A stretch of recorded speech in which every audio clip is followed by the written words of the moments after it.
Hello, welcome to the Evolve Vets podcast. I'm Anna. And I'm Bethany. Together, let's stop revolving and start evolving. Hello, and welcome to the Evolve Vets podcast. I'm Anna. And I'm Bethany.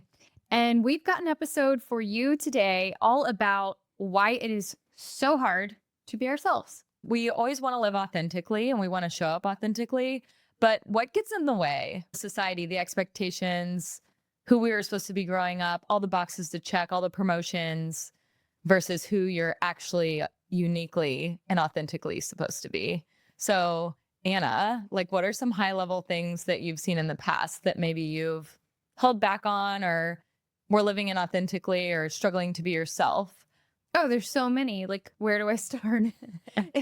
The reality is that Bethany and I are teaching authenticity and alignment, but it's a journey and it's like an onion and you're just peeling back these onion layers and you're like, oh, that was misaligned. Oh, that was misaligned. Oh, this is the real me. No, this is the real me, like a level deeper and deeper. And I think that's a very normal and healthy journey to go on in life. But I do think it's so important to get really clear about what fulfills you and what are your values, because that's your compass and that's your foundation. And so outside of that, let's talk a little bit about what the problems are. The problem is that often we don't know that we're living out of alignment or that we're not being ourselves, we're not being authentic. And one example I'll share is when I was working in New York and I'm working in an office job, and one of my values has always been travel. And I just have this deep rooted desire to see everywhere in the world and go to every weird country. I want to go to Antarctica and to Georgia. And there's so many places that I would love to go. And I feel so inspired and called to do that. And it's not like, oh, I want a vacation and I want to go sit on the beach. It's just that I'm fascinated by how other people live in other cultures and just popping this bubble that I live in and being able to see more of the world. And so a lot of folks might think, oh, if you're traveling that much, you're not serious about your work or you want a vacation all the time. Mm. And so I got a lot of that throughout different jobs and got a lot of judgment for that. I would always have a lot of fear, anxiety, stress, guilt, shame around travel and planning trips. And I would still do it. And I got to do it. And I loved that because that's something that I value so much in life. But I can't say that it was easy. It would be very uncomfortable. I would, especially the first couple of big vacations, actually probably every single vacation, I would be checking my email or I'd be on Zoom calls in my closet at 3 a.m. I've been doing that for years, and that's okay. Those are sacrifices I was willing to make. But the point of this story is that I was living very out of alignment, and it took me time to figure that out. It takes time to figure out your values and then to have the conviction to act on them. And so now that I'm on the travel ER doctor team, travel is celebrated. We talk to one another and we're celebrating when we're traveling for work, the hotels we're staying at, the points that we're collecting, the airline miles we're getting, the trips that we're going on in between work trips. It's so celebrated. And so finally, I'm exhale. These are my people. Yeah. It's night and day. And so it feels so good. It's just a complete 180. It feels so good to know that that's my value. I can stand firm in it. And there are people who love the same thing. And it doesn't mean that we're lazy or wanting to vacation all the time. It's just this deep hunger for travel and adventure. And that's totally okay. Totally okay. Can you tell us a little bit about how it felt in your body when maybe you were out of alignment in the moment before you had this revelation that it was misaligned? What did that feel like for you? My body's constricting right now thinking about it. Oh no. So it's a tightness in my chest. It's this nervousness and this fear of am I going to be able to take this trip? Is this person going to judge me? Am I going to lose my job? am I, or if I couldn't go on a trip, like just this dread of like, I have one life to live and I have this opportunity to go to this place. Like, I can't say no. I'd feel this need to kind of like hide and try to like desperately figure out a way to have my cake and eat it too and make all of the things happen. But it was a lot of just anxiety that came up. Mm.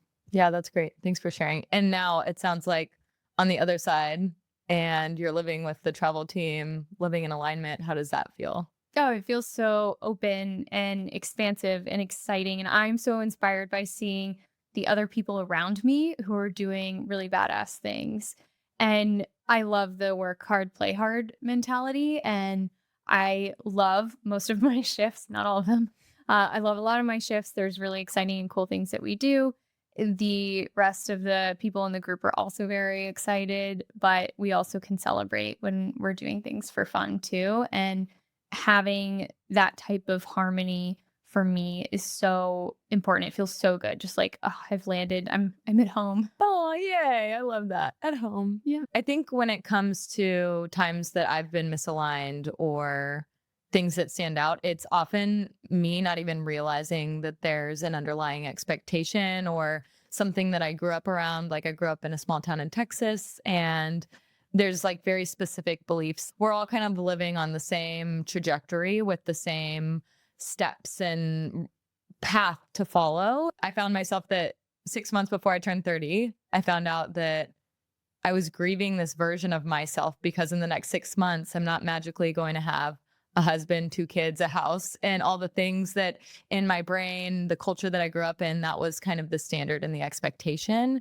And going through that experience and having all these expectations that I put on myself, nobody specifically said you have to do these things, right? But is the environment that I grew up in. And it was really tough to recognize that that just wasn't who I was, but it was the people around me. It was unique and authentic for them, but I was different. And so starting to pull away from that, I moved to San Diego, lived there for a while, and all those little steps that you take over time to get more aligned is actually the thing that helps show you like the second I moved to California, I was like, oh, this is more me. And then I feel like with each move, I'm getting like more and more me, And Yeah. so it's like this journey. I love that you called it a journey, because it's not like you decide one day I'm going to be a different person or like, oh, this is who I am. It's this constant evolution and process of, oh, actually, like, I don't want to actually be married when I'm 30. Like, what do I want to be doing? I want to be traveling. I want to be exploring. I want to be moving to new places. I want to be, making an impact at work and moving in this way instead. And so I just love that you were able to share your example and that hopefully my example helps too. Yeah. Oh, it's so helpful. You're more you Yes. with every single journey and action that you take. And that's so key. One step closer. And it's not like a 180. It's one little step closer. And then every time you take that step, you're like, oh, wait, I didn't even realize how unaligned I was. So a lot of times in the moment, you don't necessarily know. A feeling that would come up for me a lot is this almost this feeling of loneliness. Like I'm the only person who feels this way. What's wrong with me? Like I'm just this kind of like outcast, different person. And I think a lot of people can probably resonate with that type of feeling. And then you finally are able to find your people and you're like, oh my God, where has this been my whole life? I love these guys. Yeah, exactly. So the real question is, why are high achieving veterinarians so dissatisfied when they reach like the peak dream that they wanted, right? So if you think about, when you're young and you're saying, I want to be a veterinarian, I have to get all straight A's. I have to, volunteer at the Humane Society, work at XYZ job in order to show up and be a veterinarian. And then once you become a veterinarian, it's like, how do I get to be a medical director, a lead doctor, or some version of leadership? And there's almost this like chase that feels like it's happening because our whole life we're told, okay, go to high school, then go to undergrad, then go to vet school, and then you have to execute XYZ things in order to be successful. And so this has really been resonating with me lately, of this lack of alignment that I'm finding, and then really leaning into what is fulfillment and what is alignment. And I made this post recently that's like, I'll be happy when.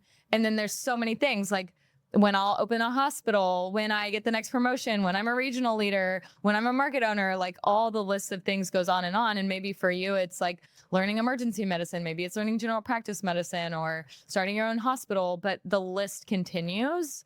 And oftentimes what we're finding from our coaching and from our membership is that the reason these high successful female leaders are struggling so much is actually because it's this chase, and they're chasing something and they're chasing a goal, they're chasing an outcome, and it's exhausting because it's not fulfilling them.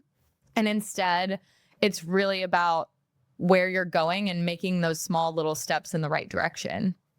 That's exactly right. So we're trained in just society in general, not even veterinarians. We are trained to have a destination in mind. So when you're in high school, figure out what do you want to do with the rest of your life. You have the expectation of getting married, maybe having kids, saving, buying a house, all of these things that are destinations. And recently, our friend Carrie sent over a podcast that explained this concept very well.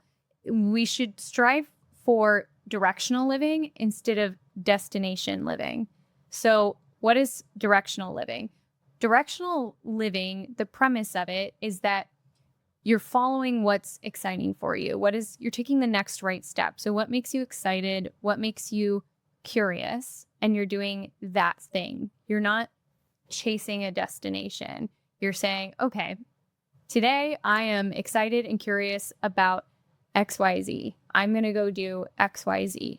And you leave room for possibility because there's no way we can control what's going on in the economy, what's going to happen, right? The weather, what's going on with our jobs, if our spouse is going to need to move. There's nothing that we can control. And so it's really hard if we just have the destination in mind, but instead we should live directionally where we're just taking the next right aligned step. It's really important that we know what our values are and what excites us, and then that we also know what doesn't excite us and makes us feel bad. Because the whole concept of directional living is based on the idea that there's no objectively right way to live your life. And I don't think I always believed that. I think that I personally thought there is something that I'm meant to do. I have this one purpose and I need to discover it. And I'm messing up if I don't discover it, or there's a mistake I made, or I missed this opportunity and it's too late and it passed me by. But that's a really unhealthy way to live because there is no one right path. You're doing it right if you're taking the next right step, because those are breadcrumbs from the universe that you are on your path. Love it. Throughout the Summer Evolution, we've been going through this journey of understanding our own authentic values, how we show up, who we really are, and how we define it, and what does each word individually mean to us.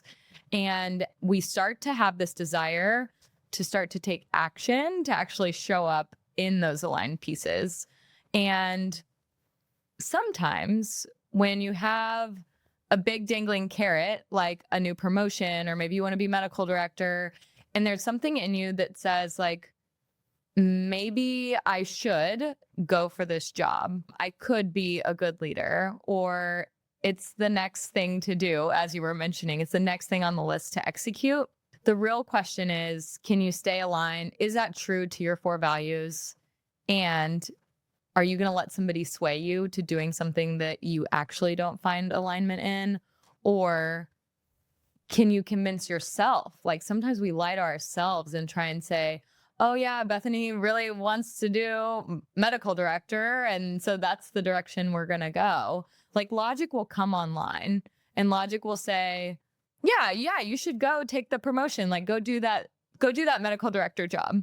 But if your body is having that tightness in the chest or that anxiety or fear, smallness, like shame, trying to hide, then that's probably not actually the right step, right? But logic, we can convince ourselves and we can lie to ourselves and get us to go in that direction. Or maybe you have somebody of influence saying like, Anna, you should be a medical director. And you're like, oh, that actually doesn't align with what I want at all. But because this person of influence is asking me and I want to look good to them, maybe I say yes. Or maybe their argument is convincing and it sounds like a good gig, but it's not your top priorities right now.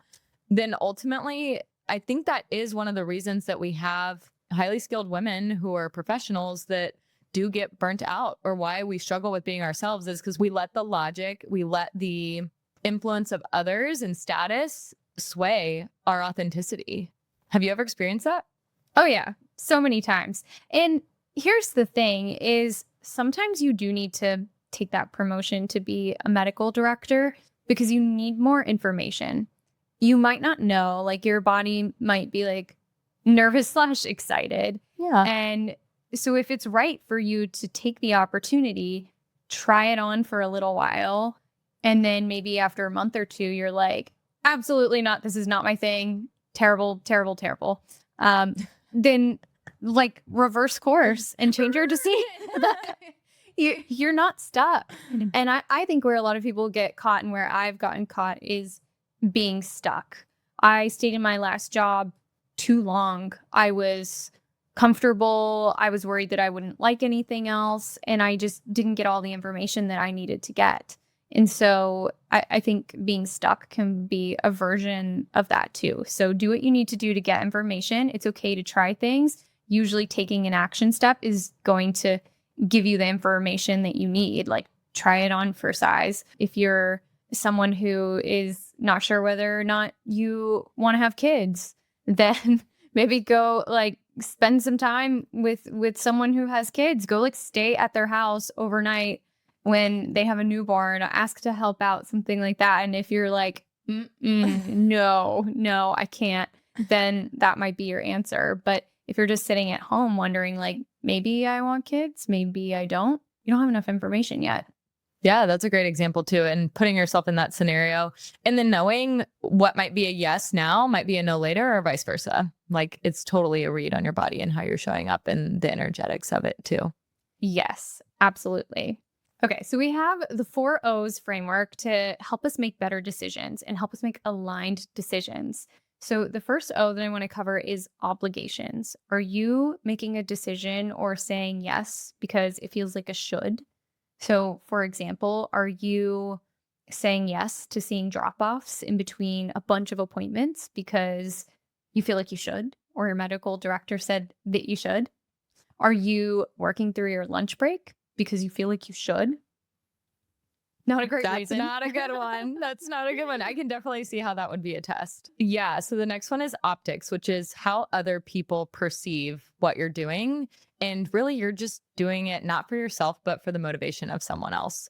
So a good example of this, like of being on the floor, is maybe you're staying late to take that surgery simply because your medical director is there and you want to make sure that you're looking good for them, or that you're going to be the next lead doctor or the next candidate that they, promote. Maybe you're really tired that day and you should not do it for your own purposes, right? But instead, because you're trying to look good to somebody else, you're sacrificing your own self-worth in that moment. Yeah, which is very different than if you're excited to stay late and do a surgery that you've never done before. So correct. Pay attention to those feelings. And then the third one is objectivity. So maybe you're making a decision or saying yes to something because it's the logical thing to do, or it makes more sense on paper. And one example I have is that when I graduated from vet school, I had 2 different, kind of like narrowed it down to 2 different job offers that I was evaluating. And I actually ended up taking the one that did not look good on paper. And I had my family and my husband being like, are you sure you're going to like pass that up? Like that looks a lot better on paper.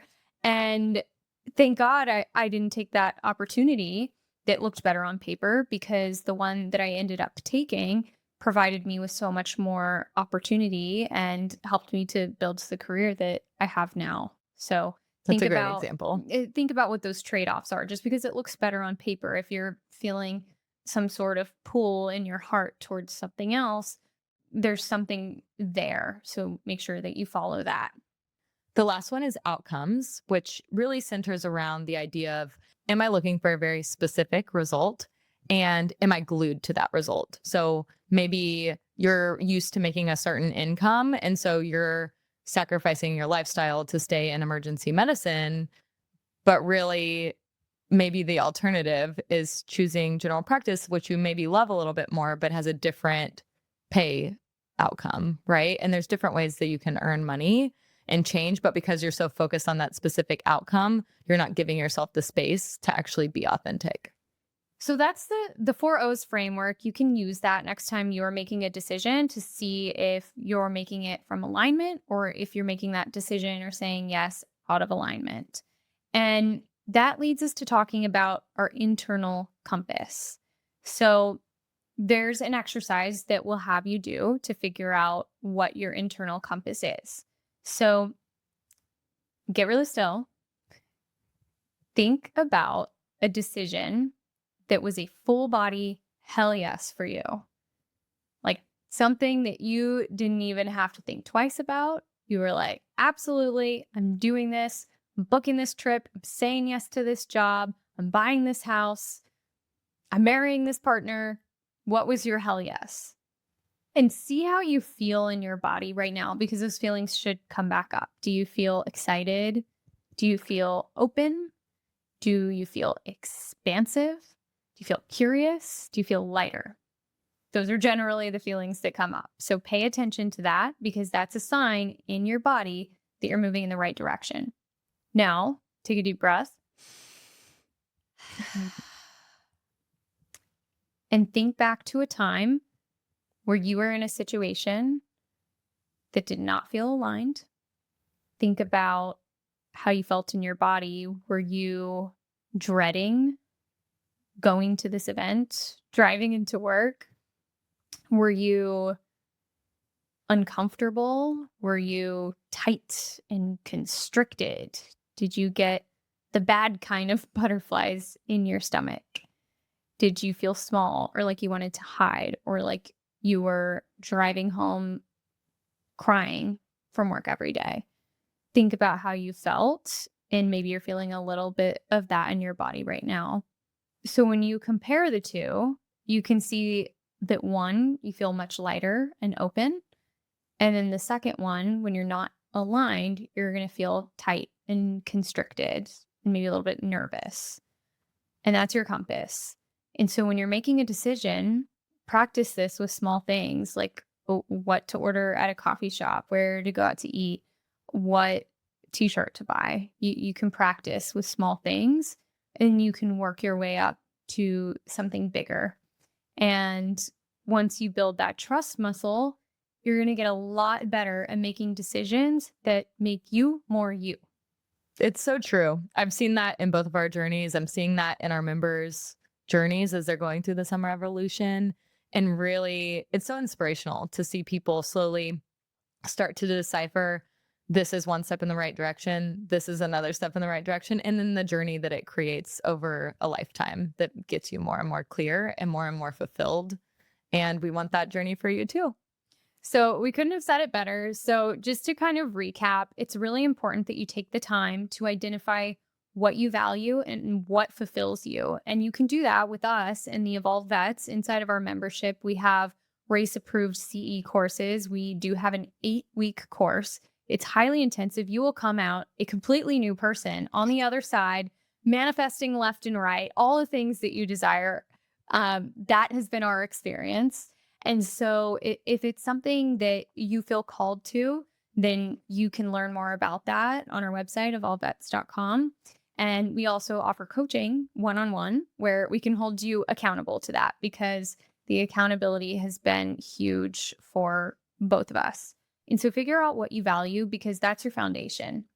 And then go back to the 4 O's and ask yourself those questions. And we'll put the 4 O's in the show notes so that you can remember what those are and use that framework.